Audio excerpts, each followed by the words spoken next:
Hey there, what's going on to all my social media friends? Listen, it's Andrea Clark, affectionately known as Lady A. I wanted to share some of my thoughts with you.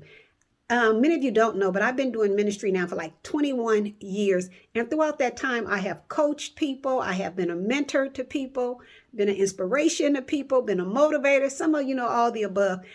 One thing that I have found consistently in doing this is that I always meet women who give more of themselves to men. Now I'm not man bashing because I love men and I love relationships.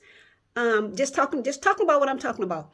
I meet so many women who give themselves so freely to relationships, and then they leave that relationship wounded. And they don't understand how they got wounded or what happened or what did I did wrong or maybe I should have did this, feeling that they didn't do enough. And through some of my experiences, I've learned through that sometimes it's not you. It's not you. Sometimes it really is the other person. And we're not passing the blame. We're not passing the buck here. But sometimes you have to sit and think about what really transpired in this situation. A lot of times because we like to nurture people, we will bring people into our lives who are not healed. And sometimes we're in a relationship and we're not healed. But let's just talk about the side of us being with people who are not healed. When you engage yourself with somebody who is not healed, it won't be long before you will become wounded. Because what we try to do is because we have so much love locked inside of us and we meet somebody and we're eager to spread that love on to them, but we may not get the same back in return. And a lot of times we don't get the same back in return of what we're giving out is because that person can give you what they don't have. And a lot of times we look past that and we try to make something literally out of nothing. We're giving, and we're empty. Now we want to receive. And then we're mad with that individual because they're not giving us back what we need. When if we'd have paid attention from the beginning, that person didn't have it. They didn't have it. And they don't recognize what you're giving them to be real love because they've never experienced real love.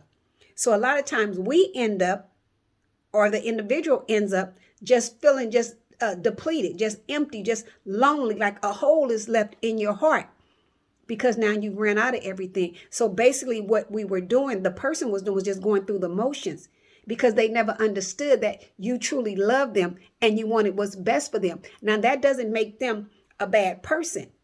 And that doesn't make you less worthy than what you really are. You were just engaged into something that just was not healthy for either one of you. So we have to be very careful when we start meeting people and so eager to fall in love and share love and be happy with people because sometimes that person has not healed yet. It could be from childhood situations or it could be from their belief system.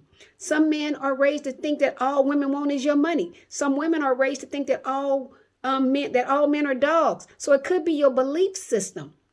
So we have to be very careful and make sure that for one, we are healed and that we're hooking up with somebody that is healed. Now you see signs of people that are not healed when you begin to give, and you notice that there's no reciprocity. There's a disconnect there. Either the person is just using you or the person does not have it to give to you. So you want to pay close attention in the beginning when you're in a relationship. You want to pay close attention to what it is that person is doing. What is that person willing to give? What is the thing that person is saying? You got to pay attention because if you don't pay attention, then you will leave that relationship and then you'll be wounded. And then you'll begin to create barriers around your life to where you don't want to be bothered, all based upon a bad experience that you allowed to happen to you. So you got to pay close attention to who you are engaging with when it comes to you trying to settle down and be in a relationship. And let me tell you something about people who are not healed. A lot of times people don't know that they need healing because they think that this is okay because, again, they grew up feeling this type of way. So they think that this is okay and this is really how things are supposed to be. A lot of times we don't realize how messed up we are until we get around other people and start seeing healthiness. And we be like, oh, is that what healthy looks like? So I'm not healthy? Then we realize, okay, something is wrong with this. But let me tell you about people that are unhealthy. I don't care how much you love them. I don't care how much you pray for them. And we know God, those of us believe in God, we know God can do God can do any and everything. All right. Clear that up. Whoa. But let me tell you something. He will not force the will of somebody else. So you can't pray somebody into loving you. You can't do that. You can't pray somebody into wanting to be healed. That's something that they have to realize they need, and they have to seek it, strongly desire it for the change to take place. So you can't pray that off nobody. It has to be something that they are willing to do for themselves. And if they're not willing to open up to change, or to open up to being healed, to open up to being helped, then guess what's going to happen? They're going to not only sabotage the relationship that they're in with you, but they will sabotage every other relationship that they get themselves into, whether it be a relationship between two people trying to be together, whether it be a relationship with them and relatives, relationship with them and their kids. Guess what? It spreads like a cancer, and it just boils over into everything that they do. I know a lot of people who have kids, but they don't have a strong love for their kids. Now, they want what's best and provide, but when it comes to the strong bond and the loving, the emotions and all that, it's not there.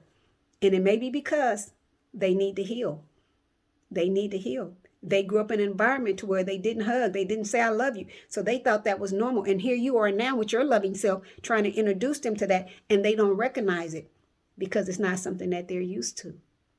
So you don't necessarily have to look for a red flag, but you got to look for some signs, some warning signs, some signs that say yield, some signs that say stop.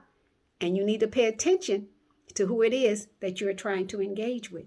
All right, but I just wanted to share my thoughts with you because I'm sitting here taking some notes for a lesson that I got to teach next week. So I just wanted to drop that in on you. So again, check this out. Do me a favor. Make sure you're watching this through YouTube. Hit that subscribe button and turn on your notifications. So every time when I'm thinking out loud and I'm sharing it, you'll get a notification that I uploaded a video and you can come back and watch it. So be sure to subscribe to my channel. All right.